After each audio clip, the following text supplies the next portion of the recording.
بسم اللہ الرحمن الرحیم۔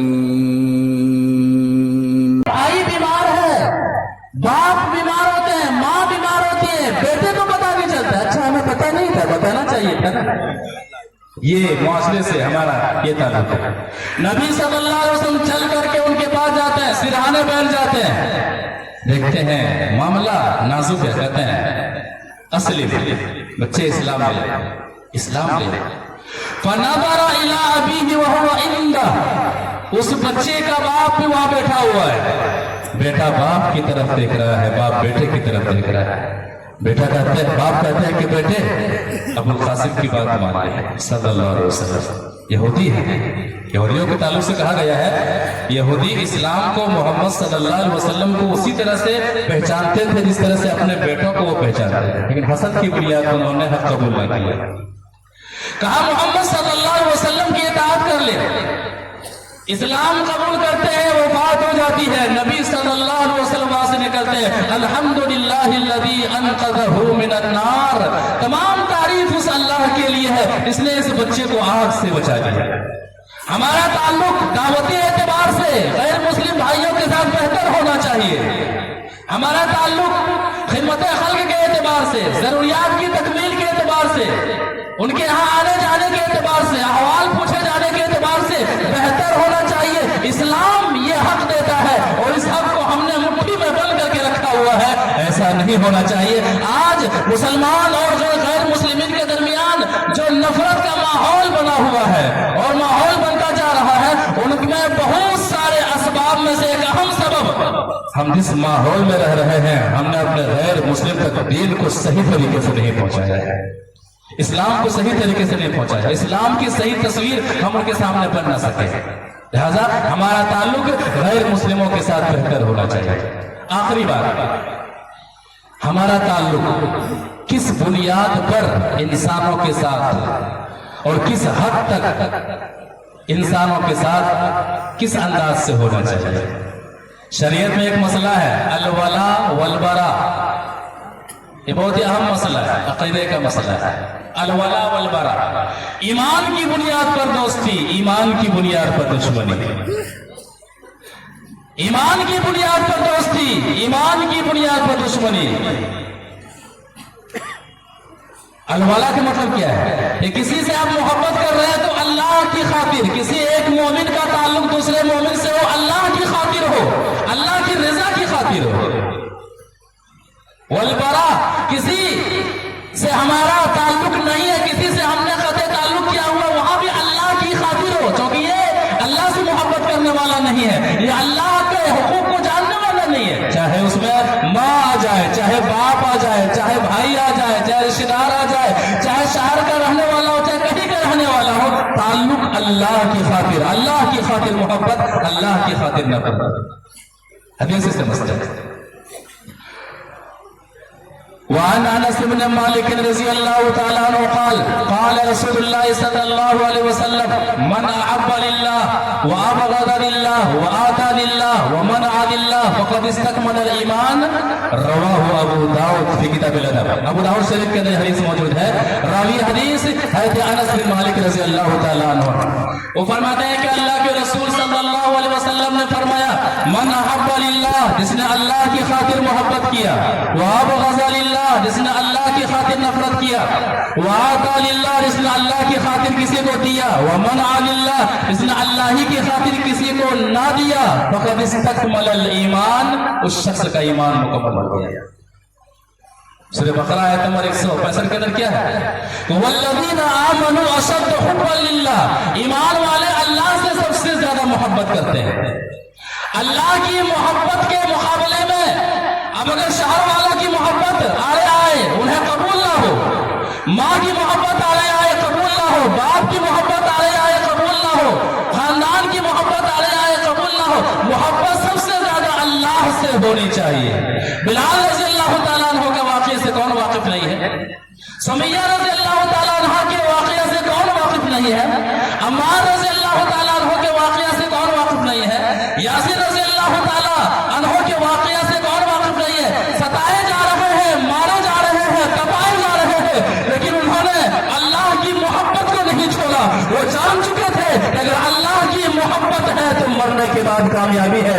اگر اللہ کی محبت میں ہم نے کسی اور کو شریک کر لیا, اللہ کے حقوق میں ہم نے کسی اور کو شریک کر لیا, دنیا میں بھی تباہی ہے, آخرت میں بھی تباہی ہے.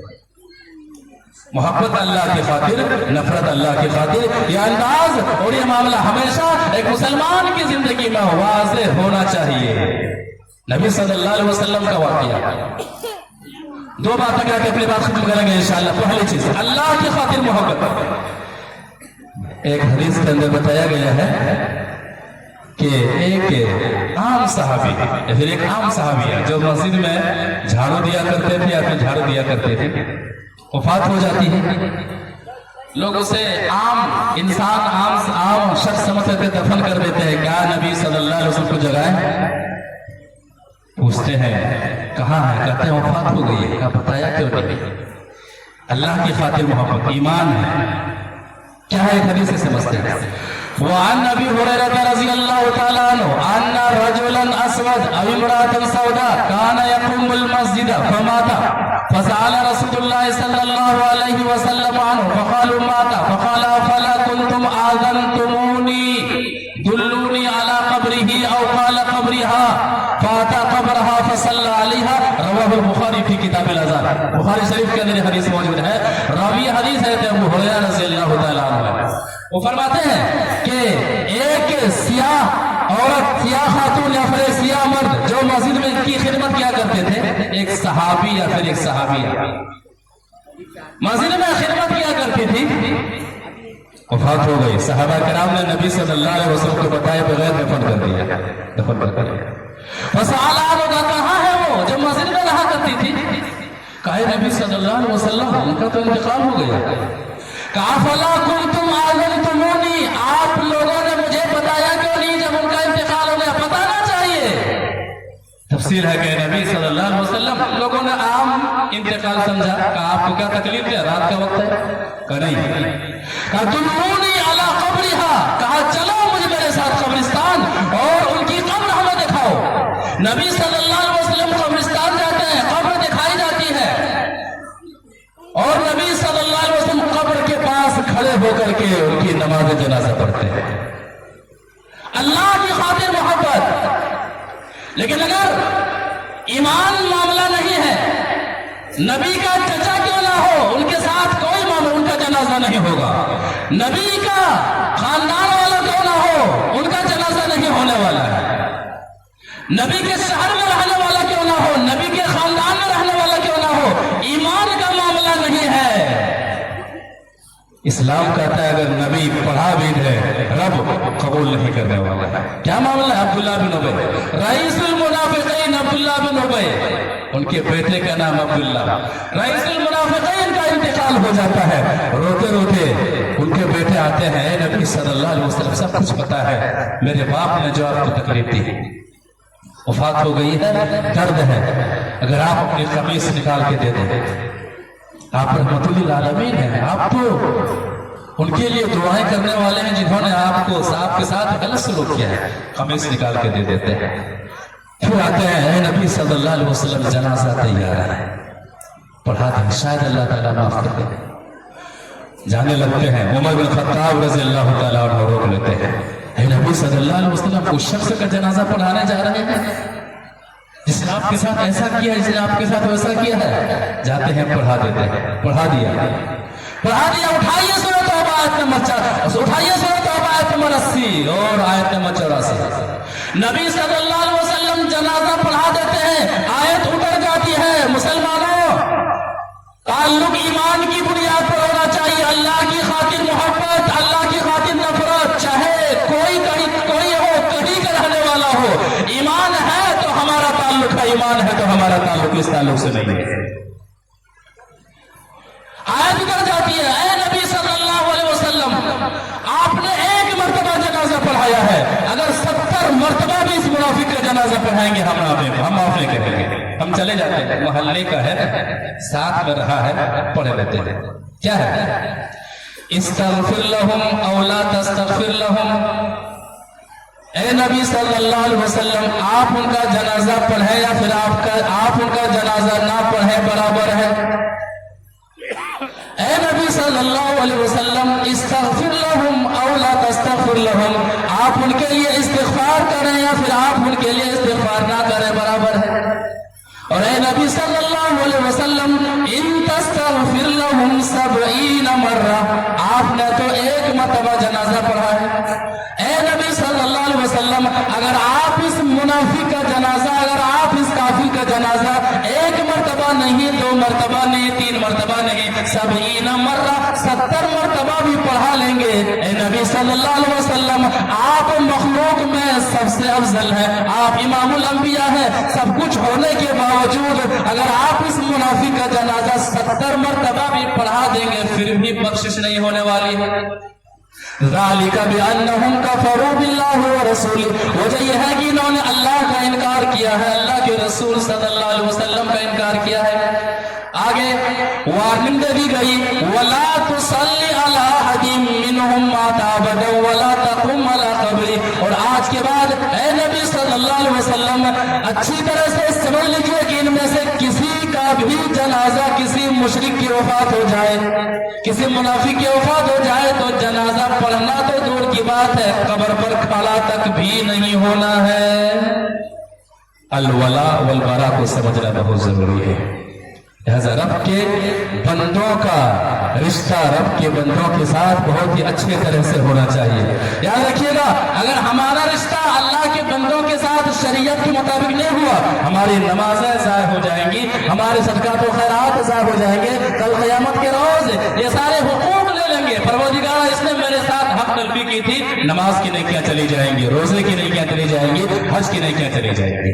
لہذا اللہ کے حق کے بعد بندوں کے حقوق کا معاملہ بڑا ہی اہم معاملہ ہے، لہذا ہم نے سنا ہے دوسروں تک پہنچانا ضروری ہے، دوسروں تک پہنچانا ضروری ہے، دوسروں میں عام کرنا ضروری ہے، اور اجلاس کا مقصد ہی یہی ہے کہ ہم سنیں اور دوسروں تک قرآن و حدیث کی باتیں پہنچائیں۔ ابھی دیکھا گیا پوسٹر لگایا گیا تھا، ہمارے کسی 2 نوجوان نے چادر اوڑھ کر کے پوسٹر کو پھاڑ دیا، اس میں موضوع کیا ہے؟ اتباع رسول۔ خصوصی خطیب یہاں پر موجود ہیں جن کے لیے آپ لوگ بہت ہی دور دراز سے بھی آئے ہوئے ہیں، پوسٹر تک پھاڑ دیا گیا ہے۔ موضوع کیا ہے اس میں؟ رب کے بندوں کے ساتھ رشتے، اتباع رسول۔ بہت افسوس ہوا، بہت افسوس ہوا، اور ان نوجوانوں تک ہماری بات پہنچنی چاہیے کہ نوجوانوں تمہاری جوانی پوسٹر پھاڑنے کے لیے نہیں ہے، تمہاری جوانی تو قرآن و حدیث کا عالم لے کر کے دنیا تک پہنچنے کے لیے ہے۔ نوجوانوں تم اتنے بزدل کب سے ہو گئے ہو؟ تمہیں بزدل بنانے کے پیچھے کس کا ہاتھ ہے؟ کس مقلد کا ہاتھ ہے؟ ہمیں پتا ہے ایسے مقلد ہیں جب وہ اتباع رسول کا موضوع سنتے ہیں تو ان کے سینے پر تقلید زخمی ہونے لگتا ہے۔ جاؤ ایسا کرو، جاؤ ایسا کرو۔ نوجوانوں تمہارا چہرہ تمہیں ڈھانپنے کے لیے نہیں ہے بلکہ تمہارا چہرہ بلند ہونے کے لیے اللہ تبارک و تعالیٰ نے بنایا ہے۔ نوجوانوں تمہارا خون اس طرح سے بزدل کیسے ہو گیا ہے؟ تمہاری تربیت اتنی بزدلی کے ساتھ کیسے ہوئی ہے؟ تمہارے رگوں میں اسلام کا جذبہ کیوں نہیں ہے؟ تمہارے رگوں میں قرآن کا جذبہ کیوں نہیں ہے؟ تمہارا کام تو پوسٹر پھاڑنے کے لیے نہیں ہے، تمہارا کام دوسروں کا قرآن بتانے کے لیے ہے، تمہارا کام دوسروں تک اسلام بتانے کے لیے ہے۔ کفار مکہ بھی یہی چاہتے تھے، عتبہ بھی یہی چاہتا تھا، ابو جہل بھی یہی چاہتا تھا، شیبہ بھی یہی چاہتا تھا کہ دین محمدی مکہ ہی کے اندر سمٹ کر کے رہ جائے، مکہ کے باہر نہ جائے۔ لیکن یاد رکھیے گا نور خدا ہے کفر کی حرکت پہ خندزن، بھوکوں سے یہ چراغ بجھایا نہ جائے گا۔ لہذا نوجوانوں آپ کو کوئی اختلاف ہے، آئیے، پیغام عمری آپ کے پاس بیٹھنے کے لیے تیار ہے، آپ سے ڈیبیٹ کرنے کے لیے تیار ہے، آپ سے مناقشہ کرنے کے لیے تیار ہے۔ لہذا جس نے آپ کو بزدل بنایا ہے ہمارے پاس آئیے، ہم آپ کو ایمان کی روشنی دیں گے انشاءاللہ، ہم آپ کو جہباز سپاہی بنائیں گے انشاءاللہ، ہم آپ کو پوسٹر پھاڑنے والا نہیں پوسٹر چپکانے والا جذبہ دیں گے انشاءاللہ۔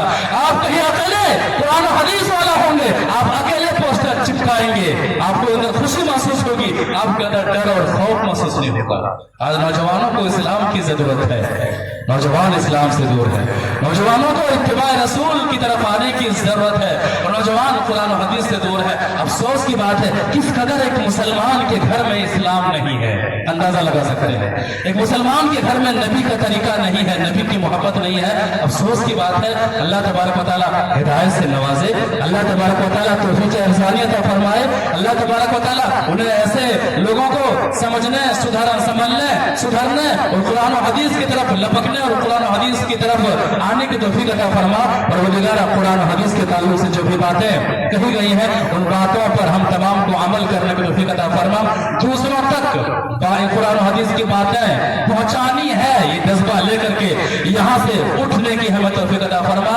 قرآن و حدیث کا فہم جن کے پاس جتنا ہے اس اعتبار سے ہر شخص وہ داعی ہے, ہر شخص وہ دوسروں کا قرآن و حدیث کی باتیں فہم سلف کی روشنی میں پہنچانے کے تعلق سے مکلف ہے. پروردگارہ ہمیں قرآن و حدیث سے عملی محبت کرنے کی توفیق عطا فرما. قرآن و حدیث کا ہم سب کو قرآن و حدیث کی باتیں دوسروں تک پہنچاتے رہنے کی توفیق عطا فرما. تو ہمیں جب تک اس دنیا کے اندر زندہ رکھ, ایمان اور اسلام کی حالت میں زندہ رکھ, اور جب ہمارا خاتمہ ہو تو خاتمہ بالخیر ہو. آمین یا رب العالمین. السلام علیکم ورحمۃ اللہ وبرکاتہ.